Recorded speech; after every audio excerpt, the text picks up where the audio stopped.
This episode is brought to you by Jennifer Lee. Stephen, Andrew, do you fancy spending a quiet night inside number 9? you haven't had many better ideas.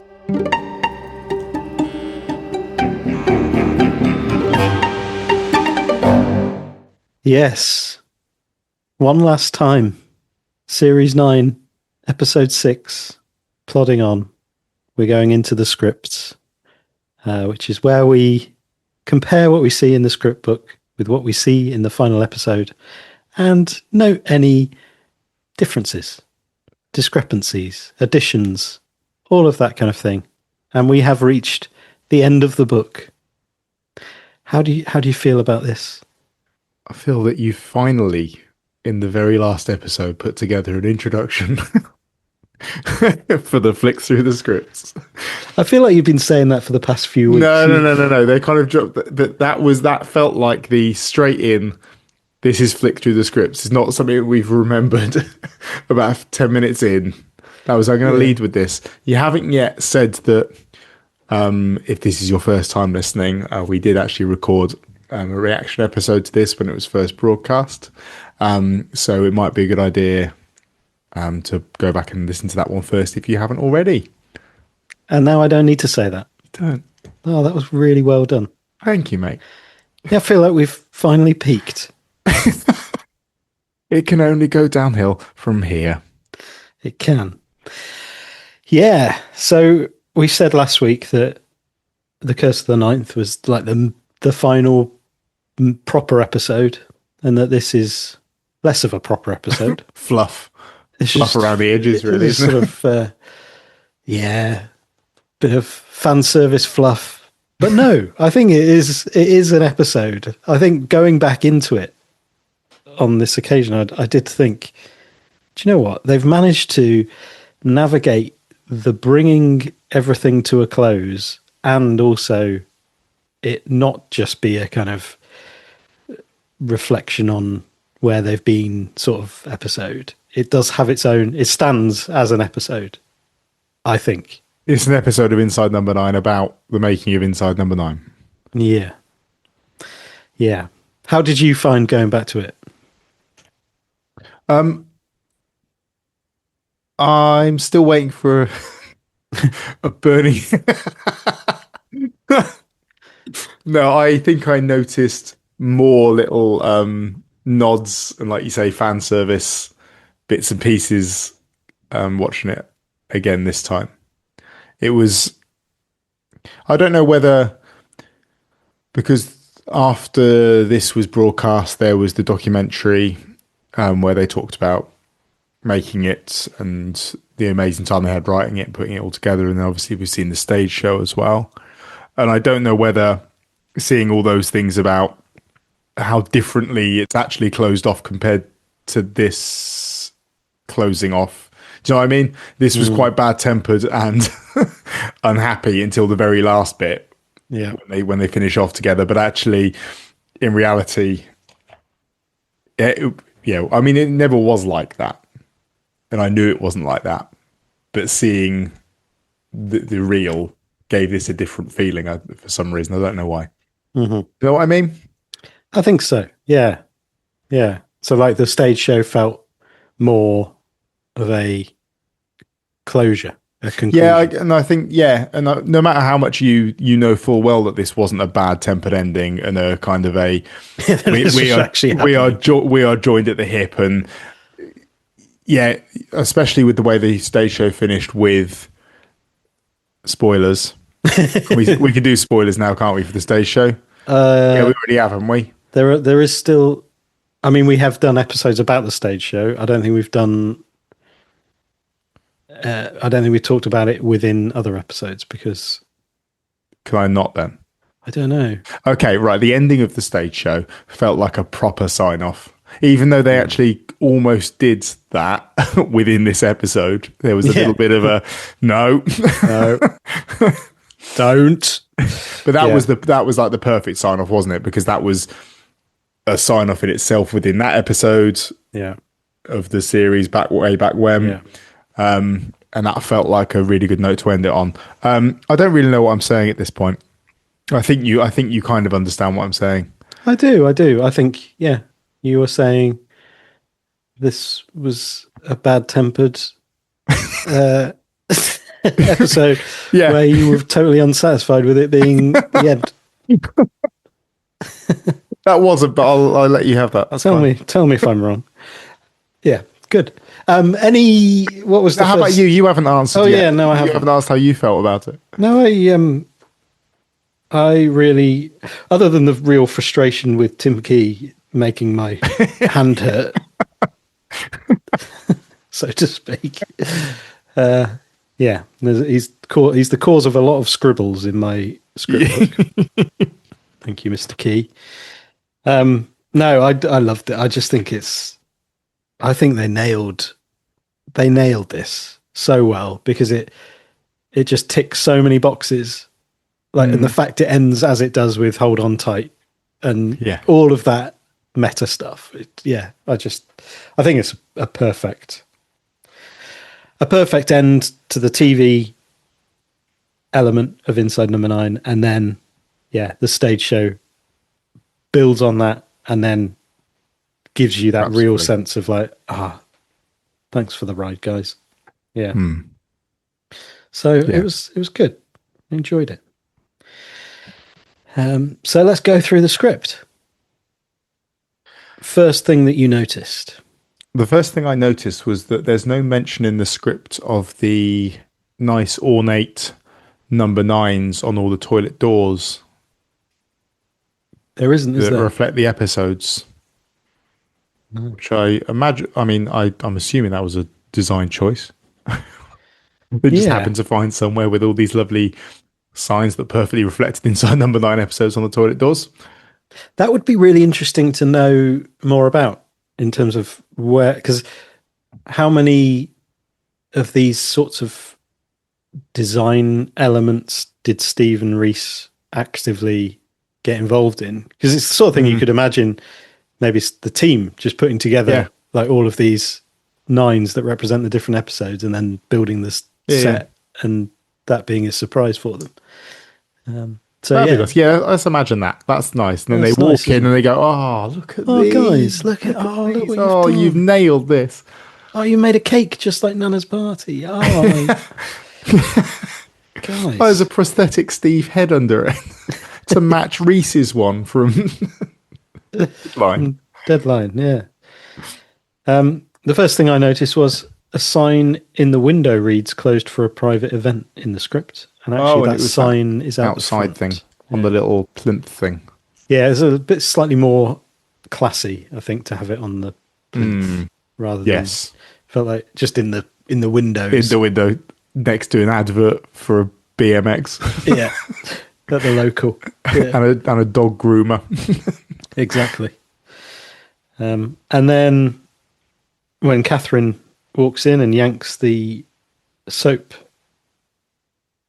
thing off, what's a soap dispenser off the wall, it says she wraps it in a towel. It's always a towel in the script, but she doesn't wrap it in a towel. She just pops it straight in her bag. Oh, that's careless, isn't it? Yeah. Go everywhere. Yeah.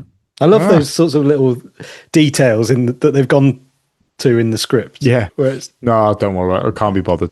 it's got to be a towel. But why would there be a towel?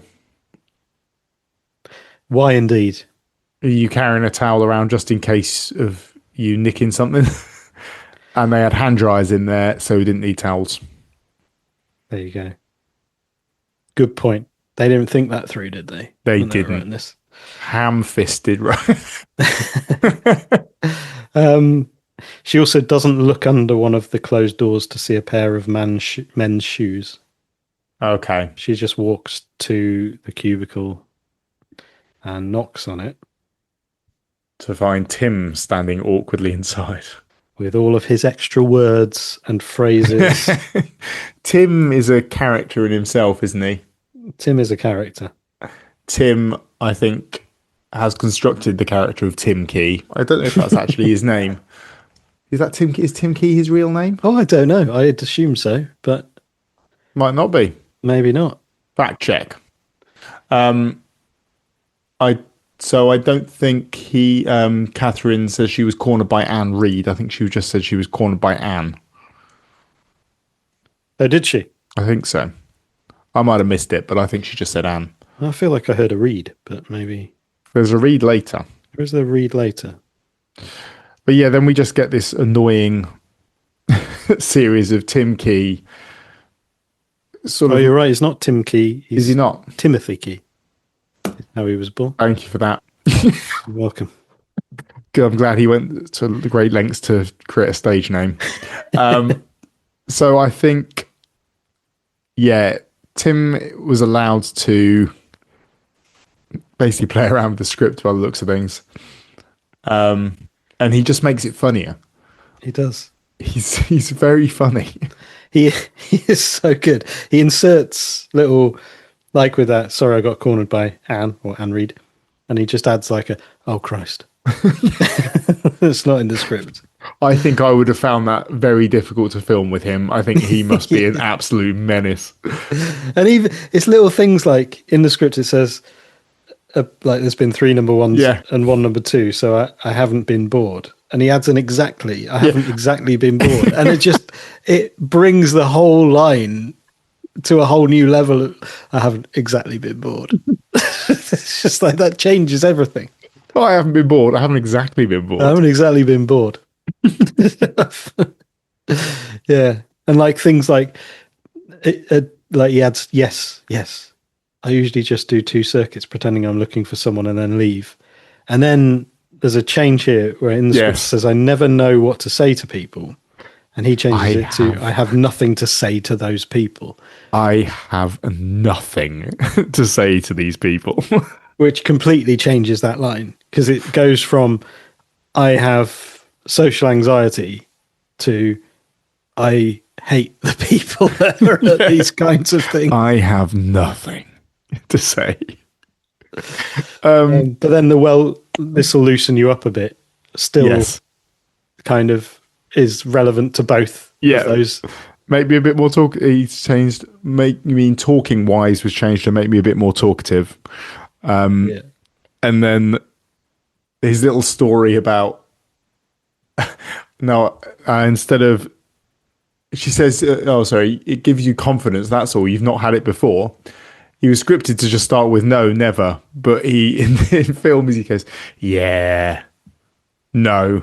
Yeah. He's oh, God, yeah. Oh, God, well, no. No. I once tried to buy an e-tablet from a dealer at Latitude, but he came back with a second-hand iPad. So scripted was miscommunication. He changed that to a misunderstanding. And he switched Steve and Reese's name around. Oh, did he? He did. Instead of, it should have been Steve or Reese, and he changed it to Reese or Steve. Such a little rebel. And then I can only imagine that when they saw him inserting the line, I think the leave them wanting more phase is behind them. Yeah. They must have enjoyed that. Yeah, that's so good. Which is you'd assume that was them being self-deprecating. Yeah, it wasn't. No. They didn't script that line at all. Yeah, the leave them wanting more phases behind them. Yeah. He added just before that yuck when I saw Reese surrounded by people blowing smoke up his ass. Oh yuck! Not literally, Tim. And then I like the fact that it was scripted, not literally. They didn't script a reaction to script draw that. Maybe it was just supposed to be a face. Just a face, yeah. And then it's scripted for him to say, "No, I get that." Yeah, but he removed "I get that" because it's no, it's just no. Still 9 series. And then we have. Oh yeah, there's a strange thing when he's talking about the drama going on when they were filming the episode, and he makes sure Steve Pemberton was rushed to the hospital. He pops in a Pemberton just so we know that it was Steve Pemberton. I think there must be something about Tim Key and the use of surnames because he does he adds a Parkinson in a bit with Catherine as well, and it just makes it funnier when it's. So maybe that Reed was there. Oh, that was Parkinson who said that, wasn't it? Parkinson.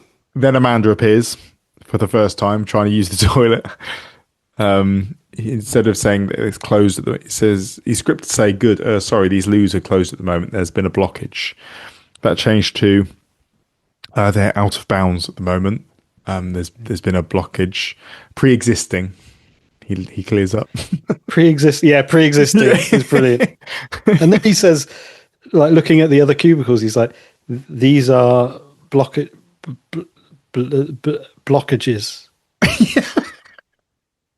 And I don't know what that means. He's making this up.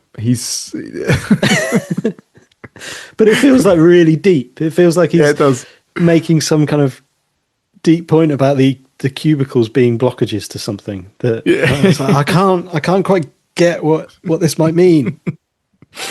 Timothy. He's Tim. The character of Tim Key. Tim Key, played by Timothy Key. And he says goodbye to her with all the best, and then a couple of other lines, and then Enchante. See you. Yeah. The Amanda's what after keep your finger in the dike? Yes, is added as well. Yeah, because what? She's just scripted to say when he says that there's just an ellipsis and then okay, see you out there. When I think that actually her reaction that she filmed was far more. What?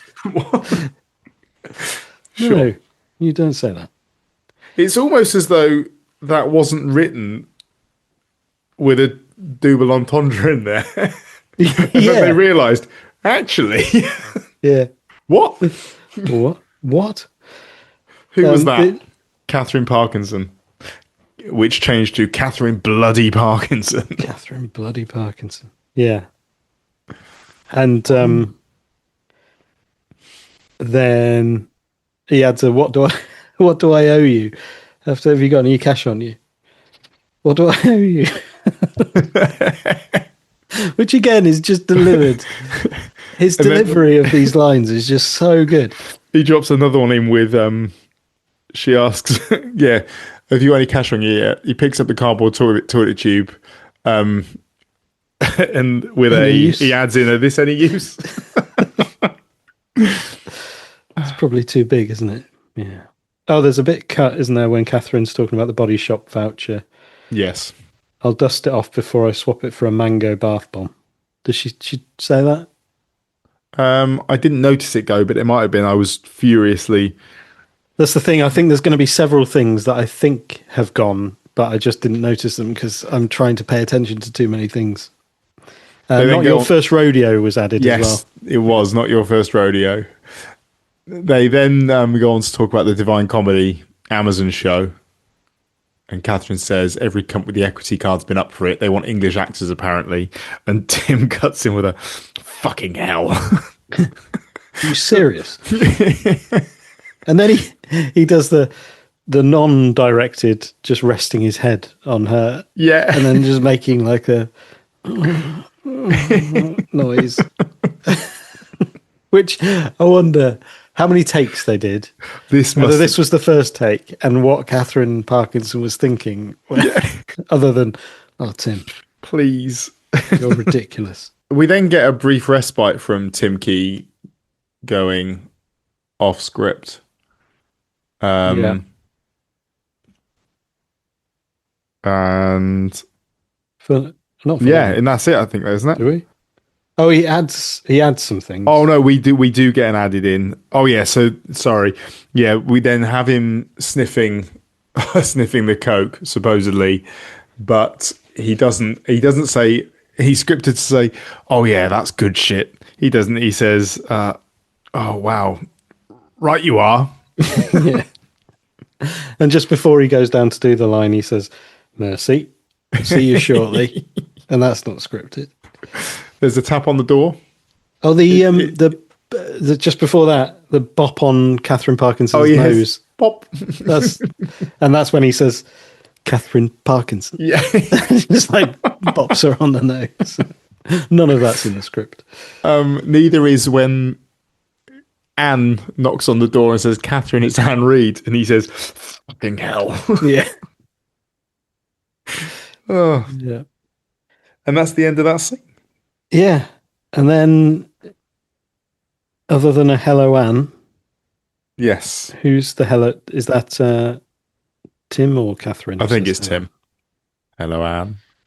Then it's, yeah, more or less to script. That's because Anne Reed's a consummate professional who wouldn't dream of just changing lines.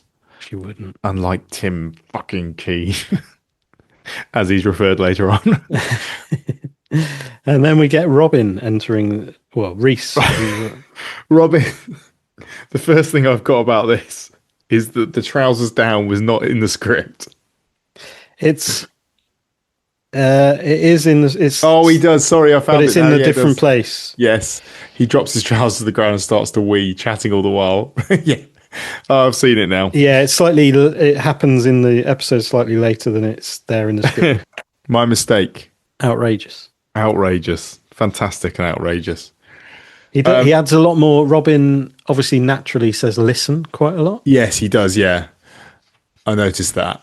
I always find that a funny little quirk of Listen, "listen." listen. Yeah, listen. Then I come in as Mister.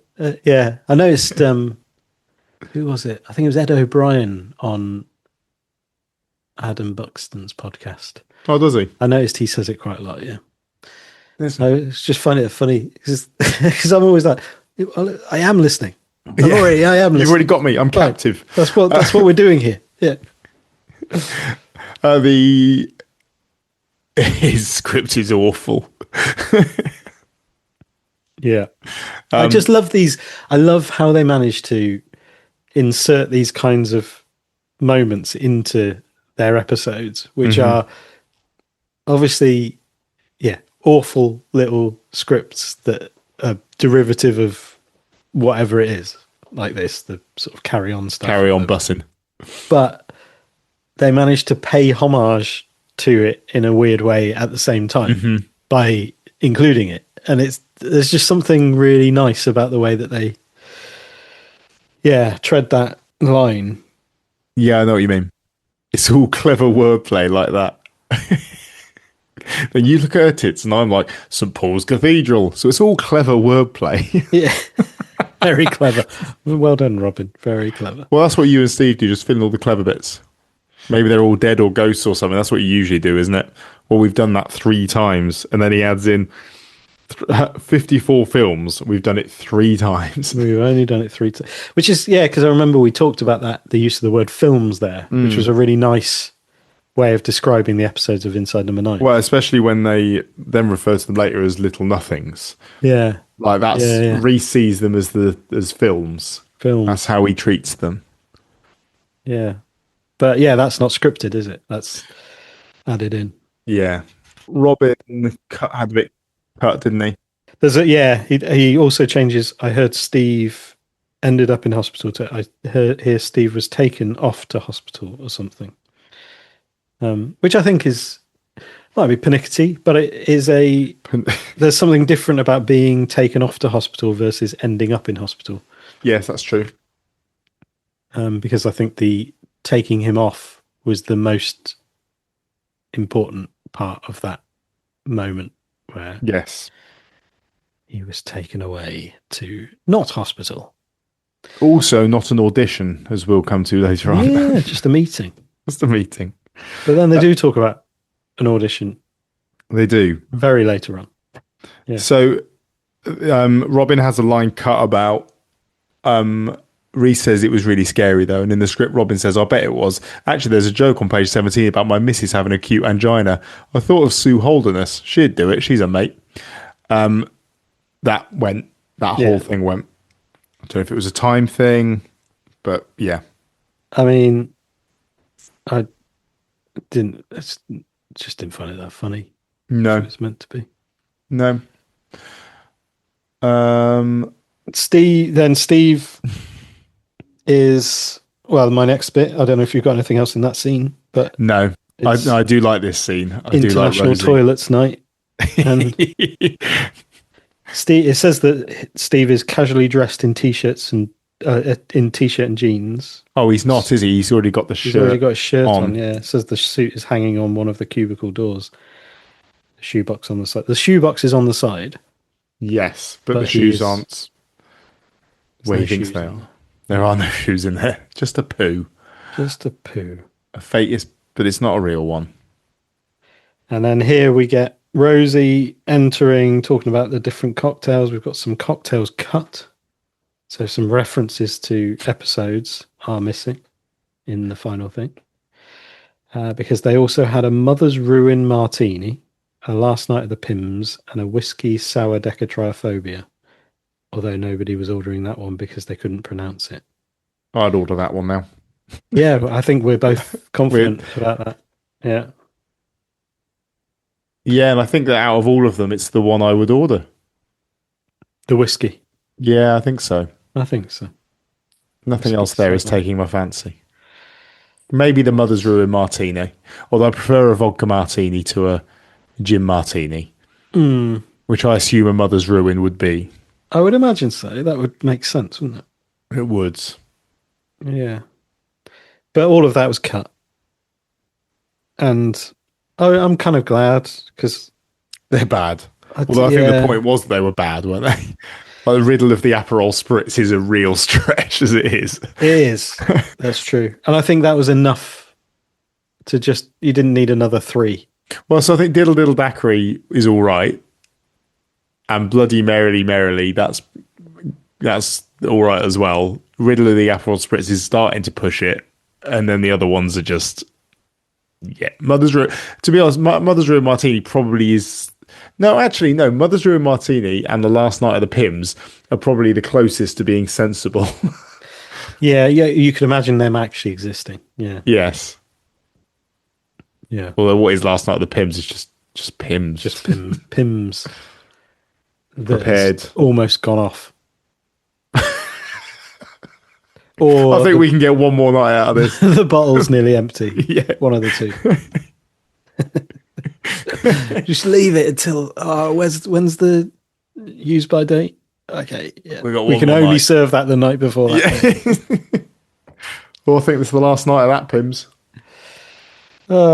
Yeah, and then what are they talking about? The Divine Comedy. Yeah, so he's saying in this that I'd auditioned for the part of Virgil, who's obviously one of the main characters. But then later he got a call from the showrunner in town saying he wants to meet me. Mm-hmm. And then that leads to all of the subsequent ones being that he said yes to a meeting. Yeah. And instead of then later on it says the audition went really well, that changes to the meeting went really well and they got on like a house on fire. Yeah. And that was added in. I did think that was close to your theatre fire reference. Oh, like the house on fire. Yes. Good. We've got one. That's it. Yeah. I'm happy now. That's A vague reference that could sound a bit like... Everything is replaced by The Works when he's talking about the relocation package for my family. Mm-hmm. The Works. The Works. And then the whole Rosie saying, "You so deserve it, Steve, you really do. Do you know who's playing the maid?" No. In the script it says, "But if you have Monica Dolan's number, I think she'd be perfect." And he actually says, "I wanted to ask you, actually, do you have Monica Dolan's number?" Which is weird because she's upstairs. Yeah. But it might be difficult to go and get hold of her. That's true. It just feels like, Steve just he's not paying attention to his guest list. He also can't be bothered though, can he? Because at this point, he's basically getting her to dress him. That's true. And rather than, she asks where his shoes are, and rather than saying they're in my bag, they're actually under the table. Yeah. And then they add in the jacket. Yeah. Him demanding his jacket was not scripted. That was him just going for it with that character. Yeah. And I've just realised quite how much of my notes are taken up by that first scene involving Tim Bloody Key. Have you run out of steam? Did you? I mean, that was like a third of it. It was Tim Key. Because now we have Mr. Mohammed. Mr. Mohammed. Mountain to Mohammed. Mountain to Mohammed. where it doesn't say each week I get to scale the heights of a famous personality, just as he gets to. Well, I'm not always famous. In the script it says actually, but that's taken out. The pernickety little details. Yep. And yeah, there's just lines like, so this week's mountain is writer and actor Steve Pemberton. He doesn't say that. No. And he didn't study, it says in the script that he studied English at Durham, but instead he studied geophysics. Oh yeah, I wanted to look up whether that was just a fact that wasn't true about Nick Mohammed. And actually go for it. He studied the internet's a wonderful thing. It is, but when you're live podcasting, we're not live podcasting, and you can't be bothered to edit things afterwards, this can potentially become annoying dead Nick Mohammed, who education, Durham University, he did geophysics. Yeah, there you go. So they didn't know. It was just like added. Oh, he's incomplete PhD. He turned down an offer to study at Cambridge. So he turned down an offer to study at Cambridge and instead chose to study for a BSc in geophysics at Durham University. He then began studying. He then went back to Cambridge for a PhD in seismology. He didn't compete. Oh, so he loves the sort of physical world. He does. Here we go. Like mountains as well. Yeah, mountains. Right, well, so he knew about his love of mountains, but they didn't know that's what he'd studied. Whenever he enjoys something, he's like, oh, this is like mountains to Mohammed. I'm enjoying this like a mountain to Mohammed. Yeah. There was what was the question again? The again was that? Yeah. Yes, he so bad. He there was a line that was taken out that was actually made him even worse in a couple of lines' time. But they changed the ad reads in the script. It says I got to do one every 2 minutes for the sponsors, but he changed it to I have to do 2 every minute. Yeah. Which is ridiculous. 2 every minute, given that each one lasts for about 30 seconds. So I don't know whether that was a misspeak that came out a little bit funnier, but yeah. And I think he apologises that he doesn't apologise in the script. And then, yes, we hear, we've heard all about your childhood in Blackburn. Let's move up the mountain now to explore the foothills of your early days in comedy. Because like me, you started out at the Edinburgh Fringe, didn't you? The like me bit is... They got rid of it's missing. Yeah, they got rid of the all about the childhood in Blackburn and exploring the foothills, didn't they? Yeah. Straight into the Edinburgh Fringe. Yeah, they condensed his list of things he's done as Mr. Swallow at Edinburgh slightly. Mm-hmm. And then it's fairly on script until Reese arrives, isn't it? Oh, no, sorry, no, it's not. About Los Angeles. Yeah, that was the bit I meant, actually. When Steve says he's going to be heading out to Los Angeles. And Nick said, oh, that's interesting, because I've already been to Los Angeles. I've already been. I mean, that's making it about you to the extreme where your only response is, I've been there. I love the use of the word already, though. It's just like, I've already been there. I'm ahead of you. I don't have to go back. I've done that. And Steve says, have you? Have you? I imagine in an exasperated voice. Yes. So then Reese appears. Steve has to awkwardly carry on with the podcast. Yeah, there's a change. I feel like it happens a couple of times where he says, no, in the script it says, no, I won't be free to do that now, when they're talking about the Plodding On project. And it changes to, no, I'm not going to do that now. Okay. And I don't know, why that. It's not about being free, is it? It's a choice. It's not that he wants to do it, but he hasn't got the option. He just doesn't want to do it. He's not doing it. He's got something different to do instead. He's made a conscious choice. It's not about scheduling anymore. Yeah. So then, Reese comes in and Nick greets him. Reese Shearsmith, Reese, welcome to Mountain to Muhammad. And in the script, there's a little thing about exchange about Twin Peaks, Yeah, which was all cut. which is a shame. It is. Reese says Twin Because that Peaks. felt like a reference to the podcast, to our podcast. Because Yeah, maybe. whenever Maybe we that's can, what it was. yeah, I think that's what it was. I also like Reese, Twin Peaks. Nick, what? You've got two mountains now, so Twin Peaks. Oh yeah, let me say that. Reese, Yeah. welcome to Mountain to Muhammad. I've never had two mountains before. It's like Twin Peaks. Yes. He's just totally taken that line, run with it as if it's yours. It's a good. It's a shame that wasn't used. Yeah, I like it. Yeah. In this instance, was changed to on this occasion. Mm-hmm. Pernickety. Pernickety. It's all just whims. It is all whims. When I auditioned for Lasso, he's relentless. I love the intervention of guys. In a perfect world, we'd all have peace of mind all the time. Will's unlimited. Reese and Steve look at each other. Will's unlimited. We can provide you with that peace of mind for as little as £42. Oh, it's so bad, but so good. There's a slight change. Oh, there's a couple of times where they talk about rather than talking about the new series, it's working on it. So, yeah. So when it wasn't greenlit, was it? We were commissioned to write a script which we barely started. We've been talking about it for 6 months. That is a long time to be talking about it, which I assume is why that became we've been writing it for 6 months. Because that would be madness. Yeah. Which just contradicts directly the fact that we'd barely started talking. We'd barely started writing. Mm-hmm.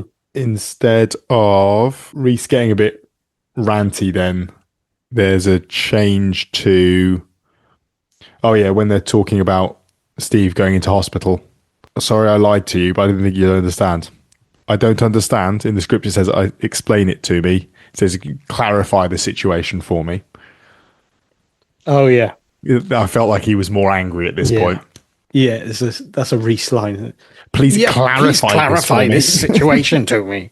Yeah. For me. To me. Clarify. To me. To me. It was for me. For me. Sorry. It's okay. I just wrote for the next bit. I was like, what's the reference here? You know, the bit, this project, what am I? A science experiment. Was that 3x3? Yeah, maybe.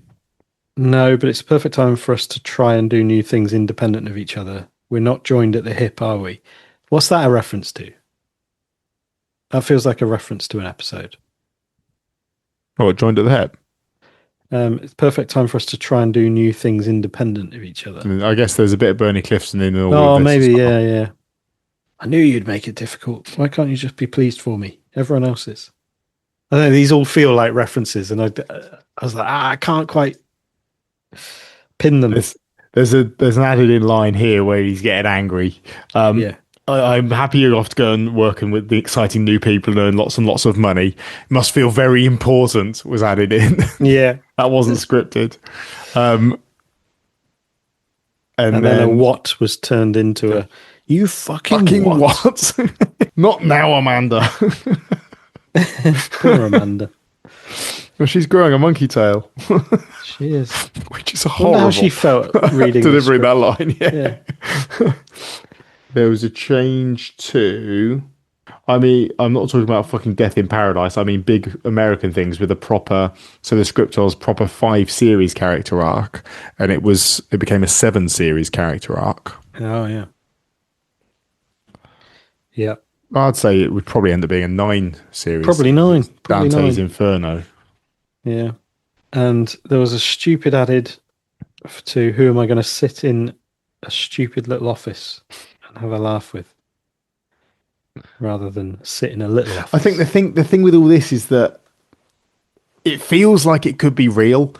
like when they Yeah. go off on this, I don't know how much of it felt a little bit close to the bone Yeah. at times, because we know that they did this stuff with the lying on the floor in the office and pretending to be dead and all, and trying to Yeah. outdo each other with those things. And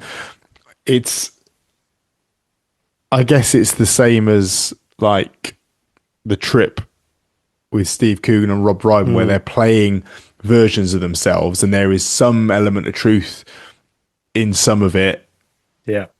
but this is what they're doing here. They're playing a version of Stephen Reese, Yeah. but drawing on real stuff, and that must get a little bit dodgy when you're doing that, and suddenly you're Yeah. blurring the lines, and someone says something, you're like, whoa, whoa, whoa, whoa, whoa, whoa, where'd that There just must come be, from? I mean, they must feel so safe in each other's, in that sort of partnership, that we can do this and know that it's not, even if it is real, it's not really real. I was actually reading something about the trip because Steve and Rob in that do get off with each other at points. Right. They get off with each other. Not get off with each other, get stroppy with each other, Right. because someone will push it too far. Yeah. So Michael Winterbottom was having to tell them to rein it in at certain points because they were just going at each other. And this isn't funny anymore, guys. I can see the red mist is descending. Yeah. I imagine it's very easy to get sort of swept up in it a bit. Yeah. Just keep pushing. Especially if you get a kick out of doing things for the cameras. And yes. Yeah. And then we get the emotive scene where everybody's there watching the footage on the screen. And this felt like it was overly planned. More planned than they were able to kind of make it. They kind of scripted all of the scenes that were going to be going on in the montage and stuff, and that didn't really play out. And for some reason, they had dropped in lines from time to say goodbye within the script. Yeah, that were probably never going to work. I wonder whether that was just their way of trying to feel organized with the episode, and actually, whether they would have realized it or not. Once you get everyone in place and you're doing all of this, it's going to play out slightly differently. And because was there a mascot from The Referee's a Wanker? No, I was looking for him, and I went back and looked again, and I couldn't see him there. Yeah. So I think they missed him out. They also, it specifically says the screen shows clips of Steve and Reese laughing from different episodes, and it doesn't, because what they wanted to do, I think they must have made the choice that, no, what we want to try and do is intercut scenes with people who were in them. Yeah. So it makes more sense at this point to show a little bit of this episode and then have the guest actors in it, then go show a different one, rather than just a whole Stephen Reese celebration for. Yeah, exactly. And this is where it's you have that really nice amount of connecting, those actors who are there with the things that they play, and you're suddenly in a celebration of Inside Number 9 moment rather than the episode that we're witnessing. Yeah. And I think that's just a really nice balance. Yeah. And it's just lovely and weird to see the sort of the aged, especially the ones that was in the early episodes. It's like, oh man, you've aged, and yeah, and you're human and enjoying this. And yes, there's just something. Yeah, I just find it really heartwarming. It's nice. I think also I like that there are certain bits and pieces that are signposted in the script for. I hadn't noticed the barmaid wearing the Gorge t-shirt from Thinking Out Loud.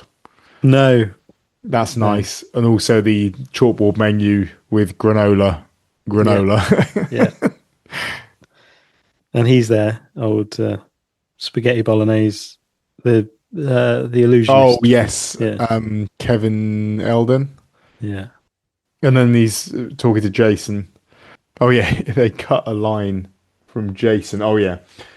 Jason, who's talking about his little ways of being thrifty. His script say, yes, hello, I thought with the voucher we got one drink free. that disappeared. I love the little exchange with Emily. Yeah. And that finishes slightly earlier than in the script, I think. Yeah, they cut the line. Maybe we've got to Maybe write it we've first. got to write it Didn't they? first when she asks if there's a part in plodding on for her. Maybe. And Robin is the another guest Yeah, I know. who It's very interrupts, specifically Robin. Um, who interrupts Steve, and then that's when he's going over to Reese, and Reese then disappears. Thanks, Yeah. Robin. And then there's the good riddance from Love's Great Adventure is quite prominent at the end of that scene as well. Yes. Which, yeah, that's again not scripted, but It's nice. That was a good one to end on, though. good one to end on. Yeah. Then there's the fantastic conversation with Mark. Yes. Which is all pretty much the same, really. Yeah, just a couple of He switches a Reese out for the love. Great seeing you, great love. talking to you, love. Yeah. Enjoy your party. But then that bit with he doesn't hang up and then his finger peering back, that was all It's just scripted. it's just Love feeling that. around for He didn't hang up. he won't know it's me. Yeah, and then the fortunately is unscripted. Yeah, I really like them adding that in. Yeah. Has it been seeded? What they don't realise is that it has been seeded. It has. It's very much seeded. Well done, guys. Yeah, so there's unfortunately I didn't write. No, I didn't write down either, But- I've just said there's unfortunately added in. And then is it fortunately then flows into I've just had a call from my agent, or unfortunately I've just had a call from my agent. Apparently, if I Another still actor's have a thrown that into the ring. The director's really excited. Who? It's not just Tim Key as his script, and it's fucking Tim Key. Tim Key. Yeah, and then that's pretty true. Well, to there was script. when they were saying,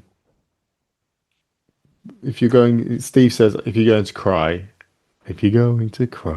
and Reese says, don't. And Steve says, sorry. He adds in I am sorry. Oh yeah, Which is used like a really like. Oh, no, he is sorry. I am. Yeah, not just for singing. if For a minute there, he lost himself. He did. Then yeah. I think some of the order of things in the final scene. Yes, Amanda moved up, and I don't think she was in a catsuit, a wig. I No, think she had a slightly different character. and Sean is at the beginning rather than the end. I hadn't noticed that Steve as Wolfie was eating an onion like an apple. No, I didn't realise it was an onion, and I actually went back and checked, and yeah, it was. yeah, and also the Sondi test on top of the clocking in machine in the Sean scene. Oh, Which would that be the only reference to Trolley Problem? probably. Might be. Yeah, I think they've got them all in, or a lot of them. They've got a huge number of references. I mean, I have no idea. I'm just saying that. It just feels like there's a lot. It feels like a task. Yeah. But I think you'd have to have just watched them all very recently Yeah. to be able to pick them out. More recently than we have. And we've watched them a lot of times over the last 5 years. We have 5 years. Or 4. Yeah, just coming. It's 5 years in March, I think, isn't it? Crazy. Yeah. We've watched them once. We've watched them twice. We've watched them with the script books. And we've got nothing left. There's nothing left to give.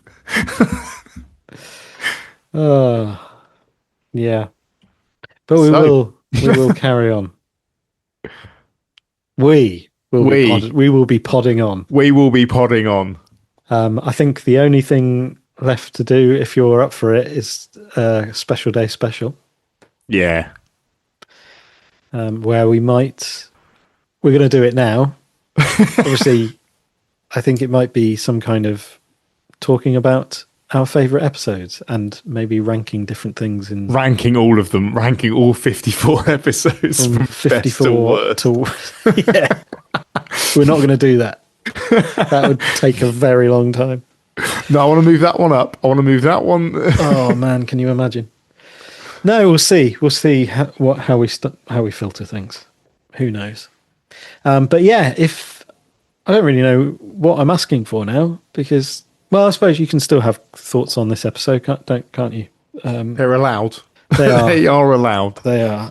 If you do have any thoughts on this, anything that we've said that you want to comment on, or anything that we haven't said that you would like to make reference to, then you can get in touch via Blue Sky at AQNIN9 or email aquietnightinsideno9@gmail.com.